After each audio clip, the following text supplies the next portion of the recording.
তাঁতি 3 দিনে 24 মিটার কাপড় বুনতে পারে। কয় দিনে 24 মিটার কাপড় বুনে? এখন নিচের প্রশ্নগুলোর উত্তর ছকের খালি ঘরগুলো পূরণ করি। দেখো 1 নাম্বার কি বলেছে, 6 দিনে কত মিটার কাপড় বুনতে পারবেন।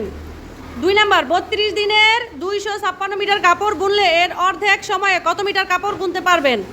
20 দিনে 160 মিটার কাপড় বুনলে 5 দিনে কত মিটার কাপড় বুনতে পারবেন। এই উত্তরগুলো বের করে আমাদের নিজের ছকটা পূরণ করতে হবে, ঠিক আছে? তাহলে একদিনের তো দেওয়া নাই, দেওয়া আছে? কত দিনের দেওয়া আছে?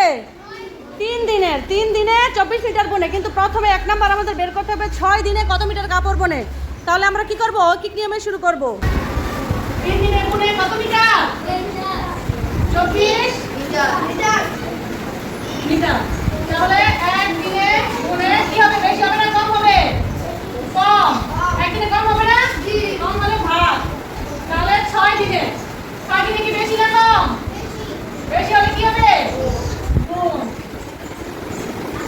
এখন যদি আমরা কাটি 3 কে 3 গুণে 6, 2 দিনে 24 কে গুণ করলে 4 গুণে 8, 2 গুণে 4। তাহলে কত মিটার হলো? 48 মিটার। দেখো 2 নাম্বার বলছে 32 দিনে 256 মিটার কাপড় বুনলে এর অর্ধেক সময়। তাহলে 32 এর অর্ধেক কত? 16 দিন। 32 দিনে অর্ধেক মানে কি? 32 কে আমরা কি করব? 2 দিয়ে ভাগ করব।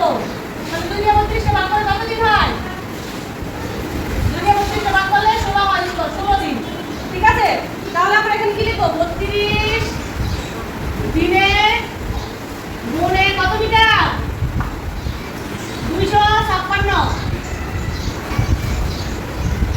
তাহলে 1 দিনে গুণে কম 256 ভাগ 32।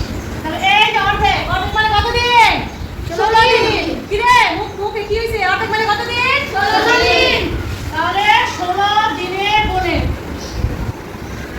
256 গুণ 16 32। ঠিক আছে, 16 গুণে 32। ঠিক আছে, 2 দিয়ে কাটি। 2 একে 2, 2 গুণে উত্তর কত হলো? 128 মিটার। এটা বলছে কি 20 দিনে